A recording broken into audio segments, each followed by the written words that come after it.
PaintballAccess.com will be bringing you all the action from the PSP Dallas Open live March 14th through the 16th. Don't miss it. All right, you guys need to talk. You guys need to realize where the pressure is. Tell the other person where the pressure's coming. Okay? If you're not the guy getting double teamed, then you're the guy that needs to be figuring out how to help the double team. Okay? If you're the guy getting double teamed, you always have to make sure that people are respecting your attack. Okay? If you got a guy shooting at you and the inside guy is holding you, okay, the inside guy's got to realize that, and you have to relay that to your inside guy. Okay? Two-man game. We have to fucking talk.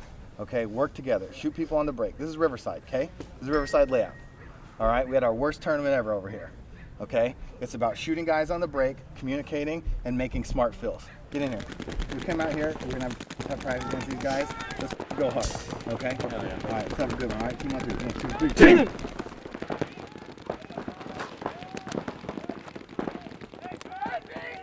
10 degrees is kind of saying it politely. It's gotten down to negative 20 with the wind chill. So it's definitely been hard. Last weekend we got to play Tampa. It was pretty much the first. We got together and played like some fun days in like the woods or like our little hyperball fields at home. But it was the first time we got to play actual race to 7 on a 7 field since World Cup pretty much. So we thought it was a really great opportunity. We got to go to Florida and play Damage, which I think is one of the best pro teams out there right now. Guaranteed. So it's, even though it was kind of rough at first because, you know, we were kind of getting the rust off playing Damage since we haven't played X-Ball since World Cup. It was pretty hard, but, you know, now we got to come out here this weekend and possibly next weekend. So it's always kind of been like that hump for us at the beginning of the year. It's like that first event. Like we always kind of do poorly on because it's been negative 20 and snowing and we've never got to really practice. And now looking at this year, we're going to get a practice in sunny weather against really good pro teams, maybe possibly 5 times. So it's going to really benefit us. When you're in pro, anybody can gunfight, anybody can make big moves and everything. It's all about communication. And like I said, Todd's been helping us out with that a lot. You know, when we do it good, you know, he says good job. When we do it bad, he definitely lets us know what can be done differently.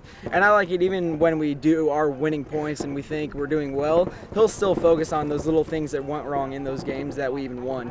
So he's definitely helping us out a lot with that. Yeah, but I think it's important that you have a coach that expects greatness, especially with the talent level that you guys have. Mm-hmm. You know, it's like what is going to take to get you guys, you know, to that upper echelon. I mean, you guys have beat really good teams over the years, and last year you had a pretty solid year, but it was, you know, it wasn't a great year. You know, and with the talent you guys have on your team and the weapons that you've developed, and now having spent years in the pro division to gain that experience, it's good to have somebody, I think, kind of putting the hammer down when it needs to. I mean, what are your thoughts on that? Yeah, like I said, definitely in the past, when we were in those years without a coach in pro, we have to be probably the first pro team in history to not have a coach for like 2 years. But like I said, when you don't have a coach, like we were still working hard, but you don't really have those like extra motivators like push you or give you guidance or anything. So even though we had a pretty good year last year with what has Todd and Burgess has done in the off season and what they're doing with us in the season right now, we're doing at least, I think, 10 times more work. So if we had a season like we did last year where we played pretty well, doing the amount of work we did then, I'm really excited to see what's going to happen this year. And then take that second to wrap out, try to get that other guy because he's just pinned in there and you put a ball on. All off season I've been practicing real hard. I'm trying to make this my goal, my career, trying to really be one of the top players in the league one day for sure. So I've been hitting it real hard every week. I haven't missed a single weekend of practice since World Cup pretty much. So, and I think Omaha Vicious is going to come out swinging this year. I really believe it. Well, yeah, I mean, honestly, the way you guys have had a pretty solid, consistent lineup. I mean, flirted back and forth between champs and challengers last year, going to be in the Champs League again. What did you work on personally, and what are you working on personally to increase your skills out there? What do you think you need to work on? Personally, I think Omaha Vicious is a great team, but I'm trying to be that firepower for them. I want to try to get up the field, get 2-3 kills, get off the field. They know how to communicate, get to different bunkers.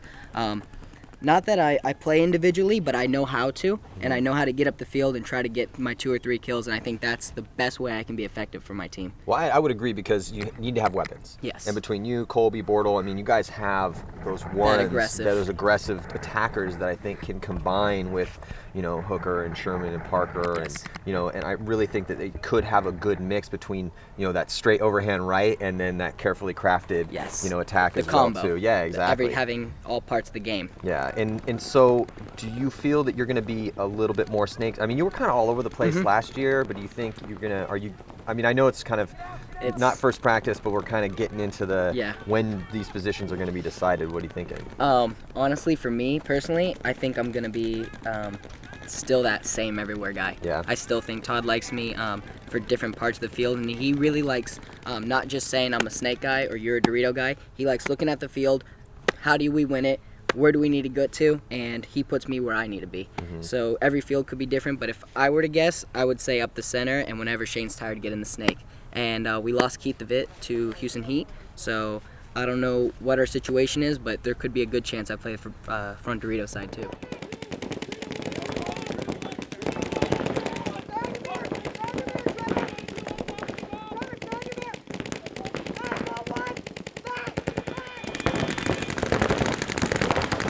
Last season was just like super, I don't know, like the whole Challengers Champions thing, you know, it really puts a price on like each tournament means something. You can't just be like, yeah, we play pro, we're just going to keep playing pro. It doesn't matter if we win or not.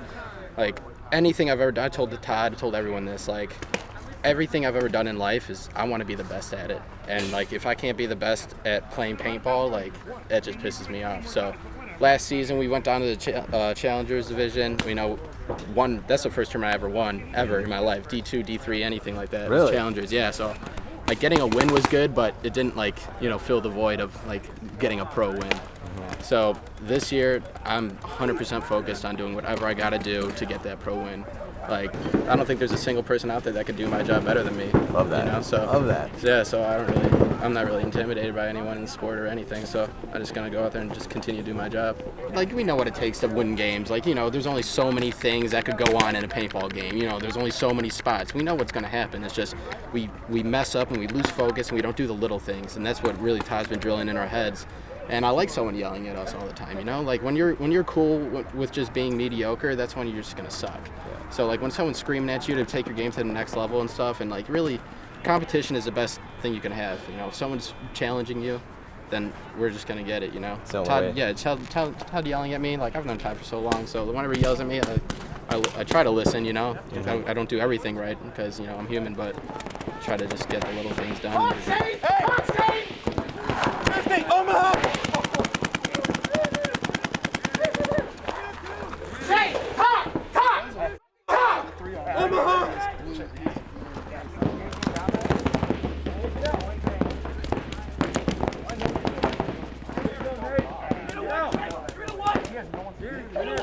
Hey, it's a lot easier when it's a 2-on-1. And now 1-on-1, man. Did you not get shot? Hey, Nate, did you get shot or no?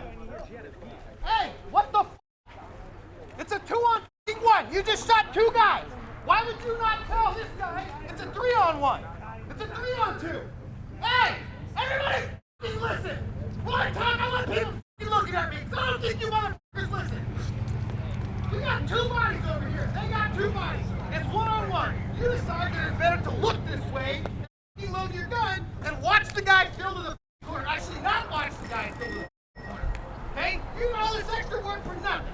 If you keep your gun up and your head up on your job, which is to go down the snake, then that guy, you see it come out, you shoot him at. When we're in practice, I mean, you're always going to have different factors. You know, the teams that you're playing, the paints that we're shooting. It's not like at a tournament where, you know, everybody is there with that tournament mindset and, you know, everybody's shooting awesome tournament paint. You know, you really just want to come out here and work on the little things, you know, because you're always going to have to shoot lanes on the break. You're always going to have to make secondary bumps. But the most important things are to work on being aggressive, communicating, playing as a team, you know, all those little things that make the team come together and make them work together and become a team. Communication has been the #1 thing that we've had to work on since I came to Vicious at the beginning of last year. You know, it's the one thing that I try and hammer into these guys every practice, every time. Snap shooting, you're absolutely right. You know, those are the things that guys need to go do themselves. But we're taking these first couple weekends that we've had because, I mean, our practice schedule's been crazy. You know, we went to Orlando, played Damage, fresh out of a big long break, you know, played some other teams without getting into doing those drills first. Normally, we'd like to go to our practice at our home field in Omaha and do drills, and then play. But because of just the way that things happened and the opportunities that we had, we went out there, started playing Damage right away. came here, going to play the Ironmen. We're going to play the Ironmen again next weekend. You know, if the guys are going to be able to do drills, then we're going to go back and run some drills later. It's kind of like we should do that first, and normally we do that first, but with the opportunities that we had, we wanted to take advantage of it and come out here and play a good team. I mean, if you could play Damage and Ironman 2 weekends in a row or 3 weekends in a row, you're priming yourself to get right back into that swing immediately, because those are the guys that you need to beat in the tournament anyway. How are the Ironmen to practice? Because they got the new royalty mixture, and I know they don't have their full complement here, but they have most of the guys out here today, it seemed like. I actually prefer to practice the Ironmen over anybody right now, because I know that the Ironmen are young, hungry kids that want to play a lot of paintball. Our guys have never been afraid of playing a lot of reps, you know, coming up through the ranks. They used to have practices where they'd play as many games as they could in 8 hours. You know, come out here and just grind, you know, 4, 5, 6 full X-ball matches in a day. Mm-hmm. You know, I'm not talking about race to 7 X-ball matches. I'm talking race to 9, you know, or half an hour X-ball matches. Yeah. So, you know, we're used to playing a lot. You know, the field out here is obviously really nice. The Ironmen have this field for themselves, you know, so it's cool for us to come out here, have everything set up, and for our guys just to come in and play. You know, it's very hospitable of them, and it's nice to get to play on turf. No, our guys don't really get to play on turf that much, but we want to practice the way that they want to practice, and I don't think of all the other teams that are available right now to be able to practice that much. So I think that it's a good fit practice-wise, and I think that we give each other a good practice, and you know, it's cool. We're all friends. It's always about expectations. You know, if you're happy with taking 5th place or you're happy with winning the Challengers division, then that's all you're ever going to be. You know, I come out expecting to be the best, to play against the best, and to prove myself against the best. So, you know, everybody on our team needs to have the same attitude, and I just try and put that out there so that, you know, everybody's on the same page, that everybody's feeling the same way. Because, you know, if you have 10 guys in your roster and you only got 3 guys that are really intense, that really want to go after it, then you're not going to have a successful team. You know, like, I want to make sure that, you know, I'm leading this team in the direction of the attitude that it needs to have in order for us to be successful. And, you know, the guys, you know, they're a very intelligent crew, and, you know, they play some smart paintball, but I definitely think that they need a little bit more edge, you know, a little bit more fire. We only have so much time, you know, we only have so much time out here for the weekend. We only have so much time on the field. We only have so much time to prepare for the event, you know, so we can't sit out here and make mistakes and be like, oh, it's fine, we'll fix it later. Oh, it's fine, we'll fix it later. You know, like, as far as I'm concerned, we started, you know, what, 8 months ago, 10 months ago, you know, like, I don't care about there's an off season. We try to continue to build, you know, like, you may not have been able to come out and play paintball every weekend in Omaha or in Charlotte or in Chicago, but, you know, you can always, you know, it's about your will to win. You know, you can always go somewhere and grab your gun and go inside and try and shoot some targets, you know, or you can go to the gym and try and get faster. You know, there's always little things you can do. You know, it's just about your focus and your determination and, you know, what you want to accomplish. Yeah, well, it looks like you guys are getting off to a pretty good start, though, with this practice regimen against the really good teams, and, you know, wish you guys the best as we build up to March 14th and 16th through 16th, man. It's gonna be a good one. Cool. Appreciate it.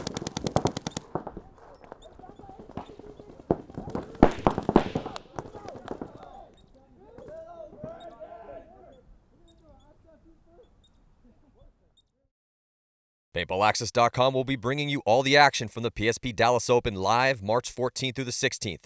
Don't miss it.